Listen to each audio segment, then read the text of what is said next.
대딸깍 시대라고 네, 딸깍하면 뭐 앱이 나온다는 얘기를 하잖아요. 사실 실제로 맞고요. 누구나 한 7, 80점짜리 결과물을 만들고 있고 얼마 안 있으면 모두가 90점짜리 결과물을 만들 수 있을 거잖아요. 근데 작년 말부터 제가 되게 큰 위기를 느낀 게 한 몇 개월 동안 굉장히 스트레스 받고 고민하면서 지냈던 것 같아요. AI는 그냥 생산성을 압축해주는 도구일 뿐이지 내가 어떤 가치를 만들어주는 도구는 아니라고 생각을 해요. 굉장히 많은 사람들이 AI를 이용해서 만들어진 효율을 또 AI를 이용해서 뭔가 생산하는 데 많이 쓰고 있거든요. 제 주변에 보면은 오히려 더 쉬지 못한다는 사람들이 너무 많은, AI 시대가 풍요를 가져다 줄 거라고 생각하지 않아요. 저도 동의하지 않고요.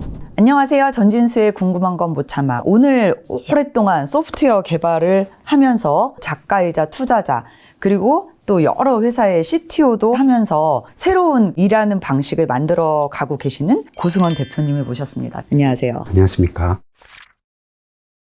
저는 26년 차 개발자이자 컨설턴트이기도 하고 총 5번 창업을 했고요. 11권의 책을 썼고 임팩트 투자자로서도 활동을 하고 있는 고승원이라고 합니다. 솔로프리너 이 책도 굉장히 인상적이었는데요. 원래부터 솔로프리너를 생각하고 시작한 건 아니었잖아요. 저도 당연히 직장 생활을 오랫동안 했고요. 제가 정확히 한 11년 전에 회사를 그만뒀는데 사실 처음에 개발자로 시작을 해서 그 기업의 어떤 ERP 컨설팅을 하는 컨설턴트로 계속 커리어를 쌓다가 좀 운이 좋게 제가 있던 조직 내에서 좀 빠르게 승진을 했고요. 빠르게 회사의 2인자 자리 위치까지 갔었는데 회사에서 매니저로서의 역할들을 많이 시키더라고요. 제가 처음에 IT를 시작한 이유는 끊임없이 변화하고 새롭게 배울 게 있고 새롭게 시도할 게 있어서 시작을 했는데 점점 사람을 관리하고 비즈니스를 관리하는 매니저 역할만 계속 시키다 보니까 그 조직 안에 있으면 영영 그 조직을 떠나지 못할 것 같다라는 두려움이 되게 컸어요. 편한 생활을 안주하겠구나라는 생각이 너무 컸고 그래서 무작정 그만뒀던 것 같아요. 총 5번 창업을 했는데 4번째 창업까지 당연히 직원들이 있었고요. 5번째 창업에서 솔로프리너로서 이제 활동을 하기 시작을 했어요. 여러 회사의 CTO를 동시에 하셨다고 알고 있는데 사실 한 회사의 CTO 하기도 쉽지가 않은데 그 여러 개를 한다는 게 좀 상상이 안 가는 부분이 있는데 어떻게 하셨는지도 궁금해요. 한 20년 동안을 뭐 국내는 물론이고 해외에 있는 글로벌 기업들 시스템 구축하는 일에 많이 참여를 했어요. 그러다 보니까 이게 쌓이고 쌓이다 보니까 전반적인 이런 비즈니스 도메인에 대한 지식이 융복합이 되면서 남들이 못 보는 것들을 볼 수 있는 상태가 되더라고요. 그래서 제가 스타트업을 만나면서 그들이 갖고 있는 문제를 들었을 때 자문을 하고 성장시키는데 그렇게 약간 어렵지는 않았던 것 같아요. 여러 스타트업에 있는 문제들을 보면은 공통적인 부분들이 굉장히 많거든요. 그리고 서로가 서로에게 도움이 되는 부분이 많다 보니까 오히려 저는 그게 되게 더 유리했지 않나 생각을 합니다. 지금 솔로프레니어로 혼자 일을 하잖아요. 아무리 파트너들하고 일을 하더라도 그럴 때 좀 불안하거나 이런 건 없으세요? 저는 최근에 지인들한테도 이 AI 시대가 너무 불안하다, 난 매일매일 불안하다는 얘기를 되게 많이 했거든요. 특히나 커리어 26년 동안 UX 쪽도 컨설팅 역할을 했었고 개발자, 개발 리더 역할도 했었고 이제 창업을 하면서 솔루션을 개발해서 해외에 혼자 판매도 했었고 이 모든 거를 경험을 해봤기 때문에 혼자서 제품을 기획하고 런칭하고 판매까지 할 수 있는 게 저의 가장 큰 장점이었고 그 안에는 제가 갖고 있는 개발자로서의 역량이 가장 컸다라고 보거든요. 근데 잘 아시겠지만 지금 AI가 코딩을 다 해주잖아요. 근데 작년 말부터 제가 되게 큰 위기를 느낀 게 한 몇 개월 동안 굉장히 많이 스트레스 받고 고민하면서 지냈던 것 같아요. 대표님 AI를 가장 빠르게 썼던 사람으로 제가 알고 있거든요. 작년에는 거의 한 30일 정도의 매일매일 하루에 하나의 앱을 만들었던 기억도 있는데 그때 이미 나는 원하는 앱들을 언제든지 만들 수 있다 경험했는데 지금은 이제 그게 사람들한테 옮겨가고 있잖아요. 이런 시대의 변화에서 우리에게 기회가 될 수 있을 것 같은지 이야기를 좀 한번 나눠보고 싶어요. 그러니까 두 가지 측면에서 말씀드리고 싶은데 첫 번째는 최근 2년 동안 제가 했던 일은 끊임없이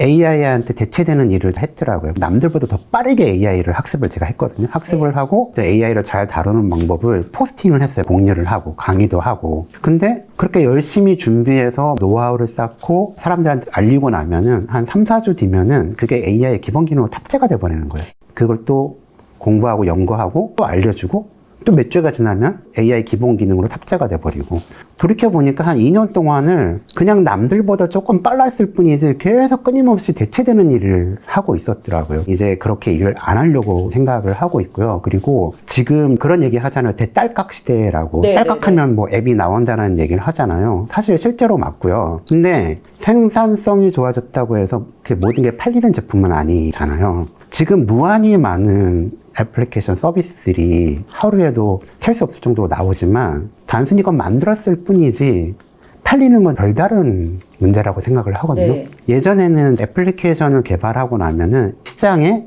던지고 피드백을 받고 이걸 업데이트를 하고 뭐 시장과 연결하기 위한 시간이 충분히 있었거든요. 근데 지금은 어떤 상황이냐면은 누가 저걸 만들었어요. 제가 봐요. 그럼 저도 그대로 그냥 바로 하루면 만들 수 있는 상황이죠. 그러니까 서로가 서로의 앱을 저는 구매하지 않는 시대가 이미 돼버렸다라고 생각을 해요. 자기를 위한 앱들이 나오는 걸 뿐이지 누군가한테 팔 수 있는, 구매할 수 있는 애플리케이션을 만들 수 있는 시대는 이미 거의 지나가지 않았나라는 생각을 하고 있어요. 작년 한 이맘때쯤에 일회용 애플리케이션의 시대가 오고 있다라는 글을 썼는데 그때만 해도 사람들이 이게 뭔 소리야 라고 말하신 분들도 굉장히 많았어요. 근데 지금 이미 거의 현실화가 됐잖아요. 만들고 쓰지도 않고 버리는 앱들도 굉장히 많고요. 네. 모임 자리에서 혹은 회의하는 중에 바로 프로토타이핑을 만들고 보여주고 사실 지금 이렇게 하시는 업체들이 되게 그렇죠. 많잖아요. 심지어 실리콘밸리에 있는 어떤 회사는 앞으로는 보고서 들고 오지 말고 프로토타이핑을 회의 자리에 들고 와라라고 말할 정도이거든요. 그러면은 이제 생각해 볼 게 예전에는 모두가 한 50점짜리 결과물을 생산을 할 때는 누군가 70점짜리 결과물을 만들면 대단해 보였잖아요. 우리가 뭔가를 선택한다라는 거는 내가 선택할 것들 중에서 차별성이 보이는 걸 선택하는 거잖아요. 근데 지금 AI 시대에는 누구나 한 7, 80점짜리 결과물을 만들고 있고 앞으로 얼마 안 있으면 모두가 90점짜리 결과물을 만들 수 있을 거잖아요. 그리고 모두가 90점짜리 결과물을 만들면은 예전에는 80점짜리를 만들어도 선택받을 수 있었는데 지금은 100점짜리를 만들지 않으면 선택받을 수 없는 시대로 가고 있고 그 말은 정말 더 뛰어나지 않으면 구별된 뭔가가 없으면은 어렵다라는 거라고 생각을 하고 있어요. 사실 이제 누구나 그 요술방망이 같은 도구를 손에 쥐었잖아요. AI라는. 그렇죠. 하지만 AI는 그냥 생산성을 압축해주는 도구일 뿐이지 내가 어떤 가치를 만들어주는 도구는 아니라고 생각을 해요. 그래서 가치는 온전히 나로부터 나와야 되는데 그 가치라는 건 정말 사람들한테 관심을 갖고 세상에 관심을 갖고 누군가가 무엇을 불편해하고 있고 무엇을 원하는지 끊임없이 관심을 갖고 해야 된다고 생각을 해요. 근데 관심을 가지려면 자꾸 만날 수밖에 없잖아요. 네. 그래서 저도 AI를 이용을 해서 높아진 생산성만큼 저한테 여분의 시간이 주어질 거잖아요. 그 시간을 굉장히 많은 사람을 만나는 데 쓰는 것 같아요. 커뮤니티를 만드는 데도 쓰고요. 커뮤니티에 참여하는 데도 쓰고요. 자꾸 사람을 만나면서 사람이라는 걸 이해하는데 더 많이 시간을 쓰고 있는 것 같아요. AI 딸깍이 시대 얘기도 해주셨는데 대부분의 사람들은 이제 엄청난 그 불안감을 갖고 있고 그게 좀 더 증폭되는 것 같은 느낌이거든요. 그래서 저는 그 AI를 빨리 따라잡기 위해서 너무 조급해하지 않았으면 좋겠다라는 생각을 하고 있고요. 네네. 사실 AI는 도구잖아요. 그럼 도구를 내가 어디에 쓸 건지를 알아야 되잖아요. 최근에 제가 진행했던 워크숍이 있어요. 나는 누구이고 무엇을 팔 것인가라는 제목이에요. 너무 놀랍게도 그 워크숍에 참여했던 사람들의 평균 경력이 25년이 넘는 거예요. 그리고 한 분 한 분이 이름만 대면 알 정도의 큰 글로벌 기업의 다 리더, 임원 분들이신 거예요. 굉장히 큰 성과를 내셨고. 근데 그분들이 AI 강의가 아니고 나는 누구이고 무엇을 팔 것인가라는 워크숍에 참여를 했단 말이에요. 너무 이질적인 거잖아요. 작년에 제가 이 솔로프리너의 시대라는 책을 쓰고 지금까지 한 1년 동안 저를 가장 많이 찾아오신 분들이 거의 대부분 40대 중반에서 50대 중반까지 글로벌 기업에 임원까지 하신 분들이 진짜 많이 찾아왔어요. 근데 그분들을 만나면서 제가 느낀 게 뭐였냐면은 다 동일한 문제를 갖고 있는데 조직에서 자신들이 이룬 성과를 자신의 역량이라고 생각하시는 분들이 너무 많았었어요. 근데 그분들이 왜 요즘에 뉴스도 많이 나잖아요. 뭐 마이크로소프트에서 뭐 몇만 명 자른다부터 시작을 해서 네. 모든 글로벌 기업들이 조직을 축소화시키고 있잖아요. AI, 에이전트 혹은 로봇을 대체를 하고 있는데 그러다 보니까 누구보다 그 최전방에 있는 그 글로벌 기업의 그런 어떤 커리어를 갖고 계신 분들이 가장 먼저 그거를 인지를 했고 본인도 언젠가는 조직에서 내몰릴 수 있다라고 생각을 하신 분도 있었고 반대로 이제 내가 조직을 떠나서도 뭔가 해볼 수 있겠다라고 기회라고 생각하셨던 분들도 있었어요. 근데 이분들이 조직에서 내가 이룬 성과를 자신의 역량으로 생각했다 보니까 조직 밖으로 혼자 나오면서 예를 들면은 이런 모임 개설할게요, 이런 강의 학교를 하면 당연히 사람들이 다 모일 거라고 생각을 했대요. 왜냐면 조직 안에 있을 때는 그런 거 한다 그러면 사람들이 엄청 찾아왔기 때문에. 근데 조직 밖으로 나와서 이런 강의할게요 했는데 모객이 안 되더라고 얘기를 하더라고요. 그리고 조직 안에서는 기업이라는 브랜드 이름이 그리고 인원들, 리소스가 충분하잖아요. 거기서는 사실 내가 뭔가 하나만 잘하면은 성과를 낼 수 있었단 말이에요. 근데 조직 밖으로 나오는 순간에는 내가 A부터 Z까지 혼자 다 해야 되는 거거든요. 혼자 다 할 수 있는 역량이 갖춰져 있어야 되는데 그걸 모르고 조직 밖을 나와서 실패를 보신 분들이 되게 많이 찾아온 거예요. 그래서 나는 누구이고 무엇을 팔 것인가라는 워크샵을 안 해서 약간 이런 질문들을 많이 던졌던 것 같아요. 사람들이 나를 반복적으로 자주 찾는 상황은 언제인가요? 그럴 때 나는 어떤 역할을 했나요? 대답을 하면서 내가 정말 뭘 잘하는 사람인지를 약간 찾아가는 과정이었거든요. 근데 그때 그 워크샵에 참여했던 분들 중에 반은 어떤 얘기를 했냐면요. 그냥 내가 원래 알던 대로 나왔네, 결과가. 이렇게 말하신 분이 있었고요. 어떤 반은 미처 생각지도 못했던 어떤 역량을 발굴한 것 같아요. 저 이런 걸 팔아볼 수 있을 것 같아요. 라고 반은 얘기를 했어요. 이 두 그룹의 차이가 뭐였냐면요. 아까 예를 들면은 사람들이 반복적으로 나를 찾는 상황이 언제인가라는 질문에 제가 생각했던 거랑 똑같아요 라고 말했던 분들은 다 일적으로만 대답한 거예요. 예를 들면 마케팅 전문가면은 마케팅 소재 기획안을 물어보기 위해서 왔었다. 자, 자기가 20여 년 동안 했던 일에 대한 대답만 했던 분인 거예요. 근데 반대로 자기가 미처 몰랐던 걸 발견했다고 했던 분들은 어떤 대답을 했냐면 전혀 그 일과 상관없는데 사람들이 이상하게 발표 자료나 이런 거에 제목 정할 땐 제목을 뭘로 하면 좋을까요?로 저한테 꼭 물어봤다라고 얘기를 하는 거예요. 나는 이거는 내가 고민할 필요도 없이 나는 너무 잘했던 거야. 그런 건 뭐였지? 이거를 업무 외적으로 많이 대답했던 사람은 미처 자기가 생각하지 못했던 자기가 팔 무기들을 많이 발견을 했었거든요. 그래서 자기 자신의 역량을 스스로가 정말 객관화해서 바라볼 수 있는 게 되게 중요하다라고 생각을 해요. 솔로프리너로 나오려면은 그게 우선이다. 그걸 무조건 해야 된다고 생각을 하고 있어요. 사실 그렇게 보면은 25년이 넘는 시간 동안 진짜 자신을 발견하지 못하고 열심히 일에만 매진했던 분들이기도 했겠네요. 일단은 조직이라는 거는 부서가 있고 주어진 역할이 있잖아요. 그 역할을 하라고 하잖아요. 거의 대부분의 사람들은 주어진 역할을 잘하기 위해서 일을 해왔단 말이에요. 근데 조직 밖으로 나온다고 생각하면은 그 역할로는 살 수가 없거든요. 그렇죠. 자기가 CEO가 돼야 되고 자기가 새로운 역할을 만들어야 되고 자기가 팔 물건을 스스로 만들어내야 되잖아요. 그러려면은 사실 달라져야 되는 거죠. 그런 과정 안에서 이제 사람들이 대화를 AI랑도 많이 하잖아요. AI도 많이 쓰고 있다고 봐야 되겠죠? 그러면 대표님은 가장 많이 쓰는 AI, 그리고 어떤 경우에 AI랑 가장 기민하게 일을 하는지 툴하고 케이스를 좀 소개해 주시면 좋을 것 같아요. 네. 저는 진짜 AI를 정말 많이 잘 쓰고 있고요.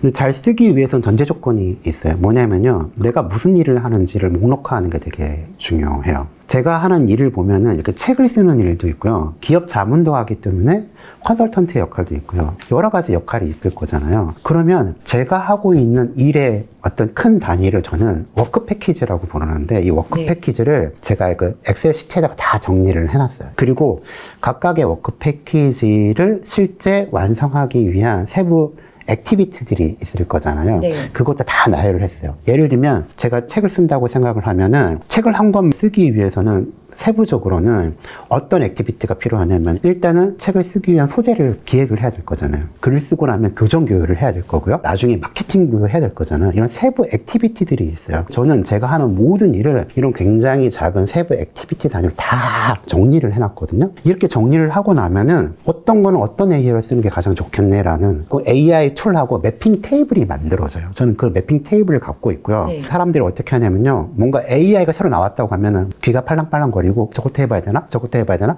저것도 배워야 되나? 끊임없이 어떤 AI 도구의 흐름에 끌려가게 돼요. 근데 내가 하고 있는 업무 정의, 업무 표준화죠? 내 업무에 대한 표준화를 하고 나면은 명확해지는 거예요.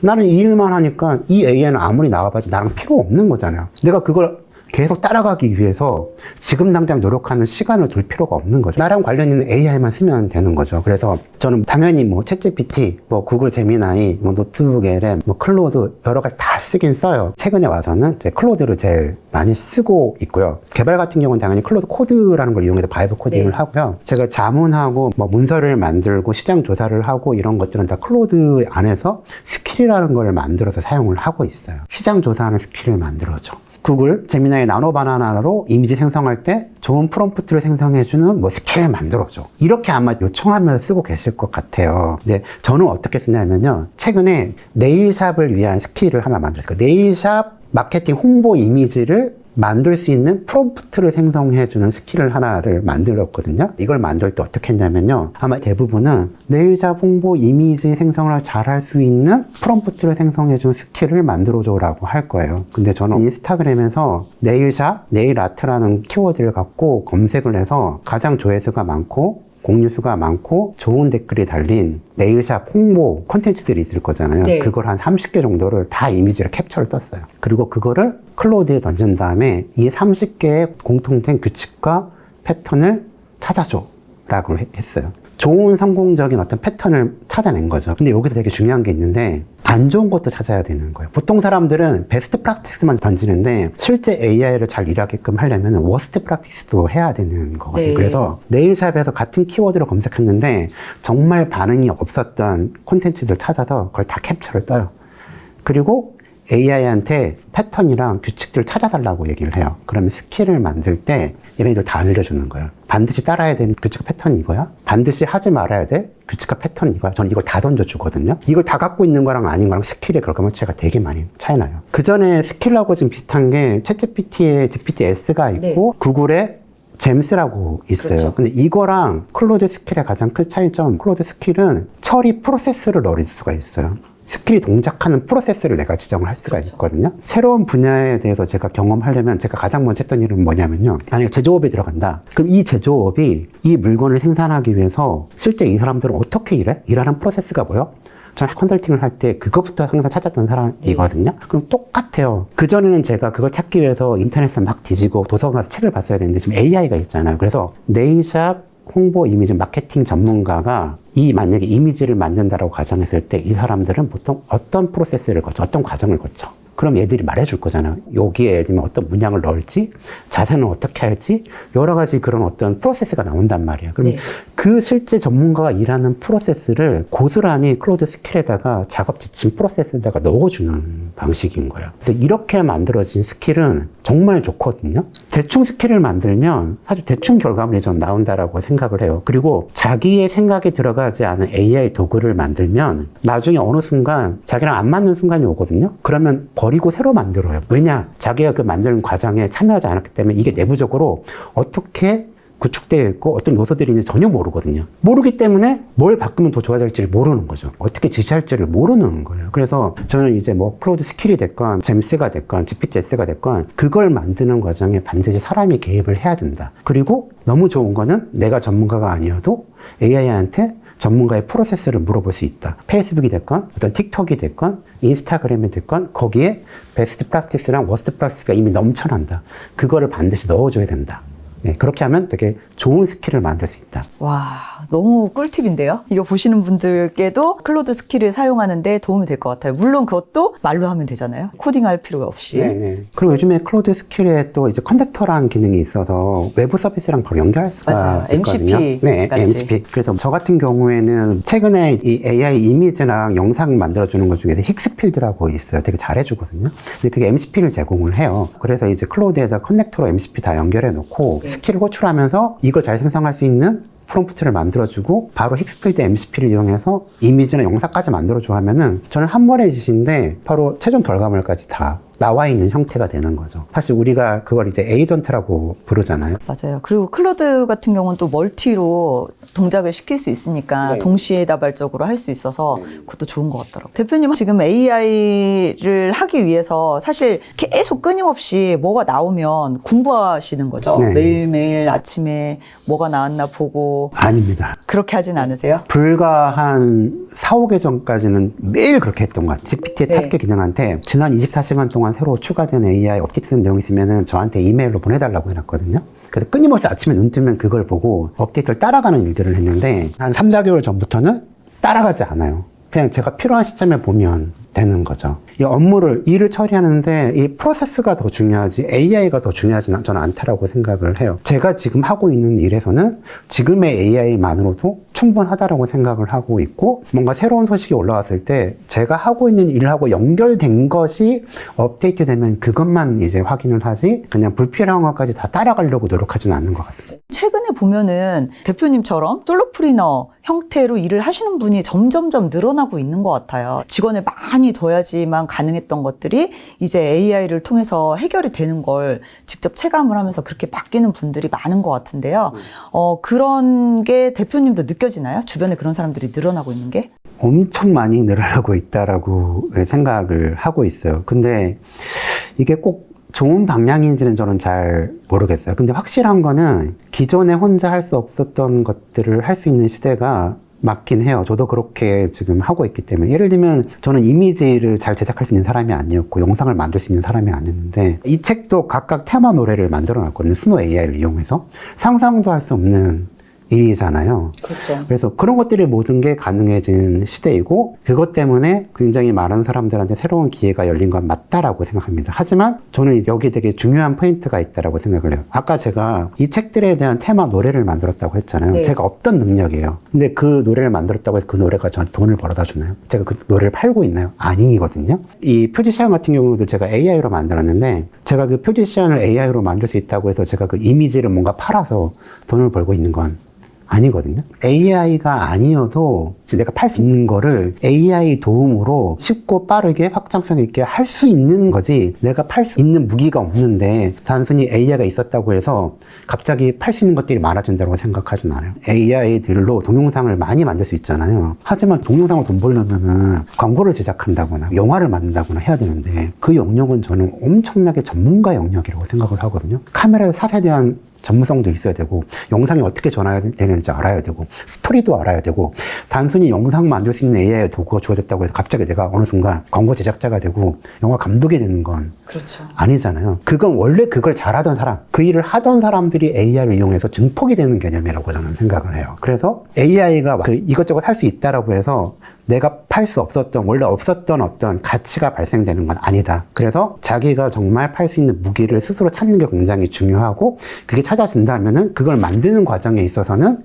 AI의 도움을 굉장히 많이 받을 수 있다. 근데 그럼에도 불구하고 많이 늘어나고 있는 거는 확실한 것 같아요. 점점 저는 조직은 인원수가 줄어들 거라고 생각을 하고 있고 모든 사람들이 자기만의 에이전트 조직을 갖고 일할 거라고 생각을 해요. 그러다 보면은 당연히 이제 기존의 조직에 있던 사람들도 어쩔 수 없이 밖으로 나와야 되는 상황이 발생할 거고 그리고 최근에 잡포칼립스라고 하잖아요. 고용의 종말인 거죠. 이제 대학을 졸업하는 친구들, 지금 이제 학생인 청년들을 보면은 취업 자체가 거의 불가능한 시대로 가고 있잖아요. 이제는 스스로를 고용하는 시대로 바뀐 거라고 생각을 하기 때문에 솔로프리너는 이 시대적인 흐름 상황에서 스스로를 고용하는 사람들이 계속 나타날 수밖에 없는 그런 상황이라고 생각합니다. 그러면 이 책을 쓰시면서 솔로프리너를 향한 사람을 대상으로 쓰셨나요? 아니면 이제 기업 안에 있는 사람들한테도 메시지를 주고 싶어서 쓰셨나요? 일단은 이 솔로프리너라는 단어는 제가 만든 단어는 아니고요. 해외 어떤 아티클에서 이 단어를 받고 정의가 이렇게 돼 있더라고요. 개인을 의미하는 솔로와 기업을 의미하는 엔터프리너의 합성어로서 혼자서도 기업만큼의 성과를 만드는 사람들을 솔로프리너로 한다라는 자기 결정권을 갖고 자기가 원하는 방식으로 삶을 살아가는 사람들을 그냥 솔로프리너라고 부르고 싶거든요. 작년 이맘때만 해도 지금처럼 AI가 모든 걸 해주던 에이전트 시대는 아니다 보니까 근데 저는 당연히 이 시대가 빨리 올 거라고 생각을 하고 있었고 이 시대가 되면 되면은 어쩔 수 없이 사람들은 솔로프너로 살아가야 되는, 자기가 스스로 고용해야 되는 시대로 갈 수밖에 없다라고 생각했다 보니까 그런 시대를 미리 좀 준비하면 좋겠다라는 생각을 했던 것 같아요. 요즘에 이제 1인 유니콘 막 이런 얘기도 나오잖아요. 혼자서 직원이 엄청 많은 회사처럼 경영을 하고 성과를 내고 1인 유니콘도 가능하다라고 보시나요? 저는 가능하다라고 생각을 하고 있습니다. 이 책에도 피터 레벨스라는 인물에 대해서 얘기를 해요. 솔로프너라는 단어가 없을 때부터 이 사람 인디해커라는 단어로 활동했는데 약간 지금의 솔로프너 단어랑 되게 유사해요. 인디해커의 선조 같은 분이었거든요. 우리가 왜 디지털 노마드라는 용어를 쓰잖아요. 네. 디지털 노마드라는 용어를 만드는 사람인 거예요. 이 사람이 노마드 리스트라는 사이트를 만들었거든요. 전 세계 도시에 대한 정보들이 노마드로 살 때 필요한 정보들이 다 들어가 있어요. 그리고 이 사이트를 처음 만들면서 지금처럼 유명한 사람이 된 거거든요. 이 사람은 매월 자기가 어떤 서비스로 얼마만큼 벌고 있는지를 투명하게 다 공개를 해요. 거의 매월 최소 몇 억에서 몇십억을 벌거든요. 이분은 지금까지도 계속 잘 성공하고 있는 케이스예요. 거의 1인 유니콘이라고 볼 수밖에 없겠네요. 근데 저는 실상은 보이는 건 1인이지만 내부적으로는 그 사람은 수많은 다른 전문가들이랑 일하고 있다고 생각을 하거든요. 저도 솔로프리너이지만 혼자 다 일하지는 않거든요. 더 잘하는 솔로프리너가 있으면 그 사람과 연대를 하는 거죠. 굉장히 많은 다른 1인 솔로프리너들하고 협업을 해야만 1인 유니콘이 가능하다고 생각을 하고 있어요. 네. 솔로프리너일수록 그 분야에서 뛰어난 사람들하고 같이 일할 수 있기에 더 유리한 조건이잖아요. 쉽게 연대를 하고 또 같이 상승작용을 만들어낼 수 있기 때문에 그 부분은 엄청난 장점이라고 생각을 해요. 저도 정확히 동의를 하고 있어요. 네, 그리고 유연하게 할 수 있잖아요. 제가 만약에 핏이 안 맞으면 맞는 또 다른 파트너를 찾아서 더 좋은 결과를 낼 수도 있고 그러면서 또 같이 더 성장할 수 있고 그렇게 하다 보면 또 잘 좋은 사람들끼리 모이게 되더라고요. 네, 맞습니다. 그래서 사람 만나는 일이 저는 너무 중요한 것 같아요. 이게 대표님이 막 CTO를 막 몇 개씩 동시에 다발적으로 했던 것도 AI가 있던 시절과 없었을 때도 차이점이 있을 거잖아요. 그 부분도 좀 설명해 주시면 좋을 것 같아요. 근데 그때랑 지금이랑 차이점은 똑같은 성과 일을 만드는 데 있어서 예전보다는 훨씬 적은 시간이 드는 것 같아요. 그러다 보니까 뭐 여행도 자주 가고 글도 쓰고 산책도 하고 사람도 만나고 커뮤니티도 운영을 하고 이런 여유가 생긴 것 같아요. 굉장히 많은 사람들이 AI를 이용해서 만들어진 효율을 또 AI를 이용해서 뭔가 생산하는 데 많이 쓰고 있거든요. 그래서 제 주변에 보면은 오히려 더 쉬지 못한다는 사람들이 너무 많은 거예요. 맞아요. AI한테 뭔가 일을 시키지 않으면은 자기가 뭔가 손해보는 것 같고, 왜냐면 월 구독료를 내고 있으니까. 근데 저는 이게 굉장히 잘못됐던 거라고 생각을 해요. 그래서 저는 항상 매달 자신들이 뭔가 목표로 하는 성과에 대한 정확한 룰이 있는 게 되게 중요하다고 생각해서 그걸 이루면은 저는 나머지 시간은 철저하게 비효율적인 사람만이 경험할 수 있는 것에 투자를 해야 된다고 생각을 하거든요. 그래야만 사실 이 AI 시대에 차별성을 갖고 갈 수 있다라고 생각을 해요. 그래서 저는 의도적으로 그렇게 좀 많은 시간을 사람을 만나고 실제 경험하고 이런 데 많은 시간을 쓰고 있는 것 같아요. 기업들은 AI로 인해서 어떻게 변화를 맞이하고 있다고 생각하세요?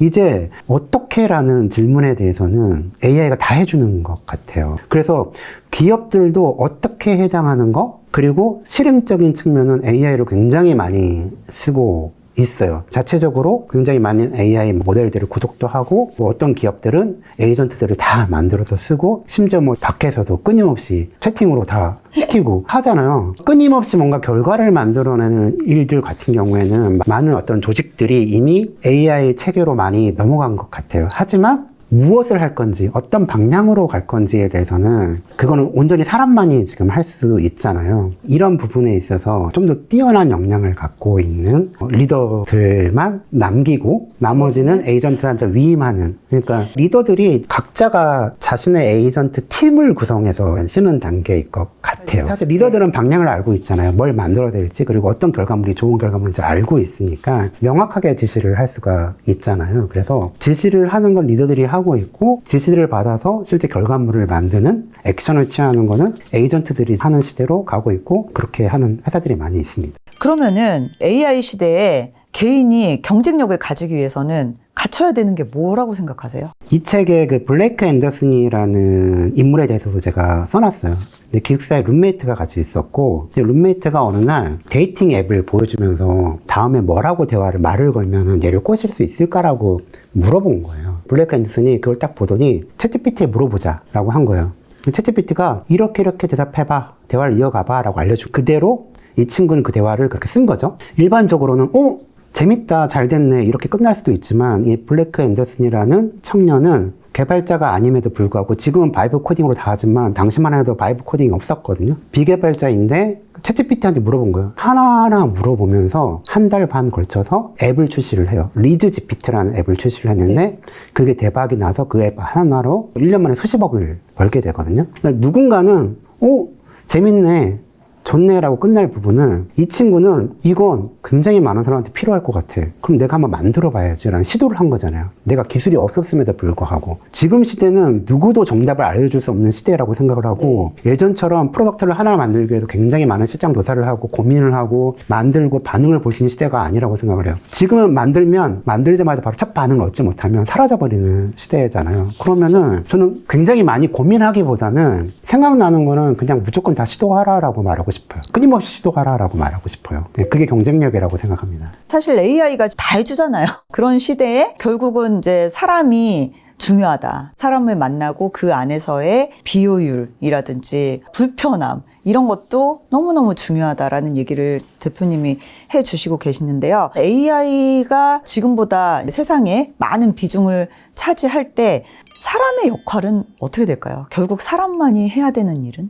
저는 이 얘기 되게 조심스러운데, AI 시대가 풍요를 가져다 줄 거라고 생각하지 않아요. 절대 동의하지 않고요. 저는 이제 향후 몇 년 안에 정말 모든 직업에서 일하고 있는 사람은 10%도 안 될 것 같다는 생각이 들거든요. 그럼 나머지 사람들은 말 그대로 자급자족을 한다거나 솔로프리너로 뭔가를 팔아야 되는데, 풍요로운 길로 가는 거는 쉽지 않을 거라고 생각을 하고 있어요. 근데 한편으로는 사람만이 할 수 있는 게 뭐라고 생각하냐고 여쭤보셨었는데, 저는 저희 애들한테 예전 같으면 공부 열심히 해서 좋은 대학 가라 라고 얘기를 해야 되는데, 저는 지금 차라리 악기 연주하는 거 어때? 제빵 배우는 거 어때? 저는 그거는 사람만이 할 수 있다고 생각해요. 물론 로봇이 나오겠죠. 하지만 로봇이 네일 아트를 해준다? 그건 저는 되게 싼 가격일 거라고 생각을 해요. 네. 사람이 해주는 게 비싸겠죠. 왜냐? 네일 아트를 받으러 가는 여성분들의 목적은 단순히 이것만 받기 위해서 한 게 아니잖아요. 그렇죠. 그 시간만큼은 쉬고 대우받고 존중받기 위해서 가는 거잖아요. 그걸 로봇이 해주는 게 아니잖아요. 내가